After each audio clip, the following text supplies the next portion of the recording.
Brilliance Audio presents the unabridged recording of Murder 1 by Robert Dugoni, performed by Dan John Miller.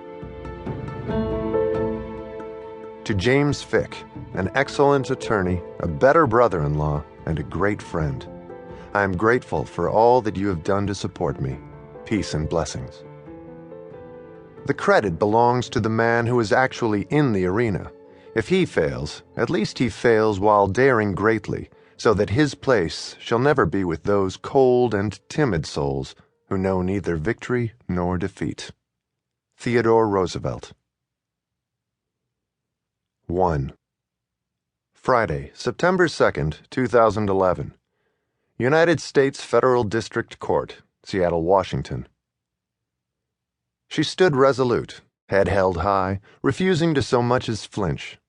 After a decade as an assistant United States attorney, Rebecca Hahn had developed thick skin, but she would have needed the hide of an elephant to absorb the flogging Judge Myron Kozlowski continued to administer from the bench. Assuming there had been probable cause to establish that Mr. Vasilyev trafficked in drugs, and I'm not convinced there was, that does not justify a search of Mr. Vasilyev's car dealership. Your Honor, Kozlowski's hand shot from the sleeve of his black robe, one bony finger pointing like the Grim Reaper. Do not interrupt me, counsel. I'll let you know when I'm finished. Each word sounded as if it were scratching the back of his throat raw. By the government's theory, a legitimate business may be searched any time the owner of that business is suspected of engaging in drug trafficking anywhere. This is a dangerous assumption that goes well beyond any tolerable limits. Hahn gripped the edge of the podium, holding on and holding back. Kozlowski looked past her to the media-filled gallery of the modern courtroom. I'm fully aware of the publicity this matter has generated and its significance to certain members of the public, and I'm fully aware of what a case such as this could potentially mean to an ambitious young lawyer. Hahn pinched her lips, jaw clenched. But a United States attorney must be above the sway of the media and of self-aggrandizing, especially in situations such as this. This time, Hahn did not attempt to respond. What was there to say? Kozlowski wasn't interested in argument. He was interested in another piece of her flesh.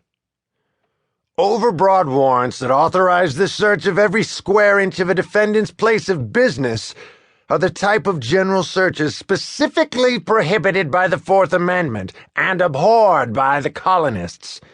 That this warrant was in part based upon speculation by drug enforcement agents that Mr. Vasilyev, associated with members of organized crime, specifically Russian mafia, is equally reprehensible and a generalization no less offensive to the Russian community than it has been to the Italian and Asian communities.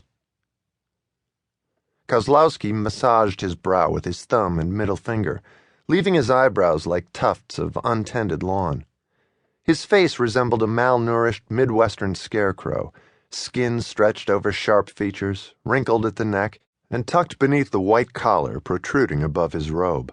Sunken eye sockets encapsulated stark white orbs. He would have frightened even the most hardened of trick-or-treaters.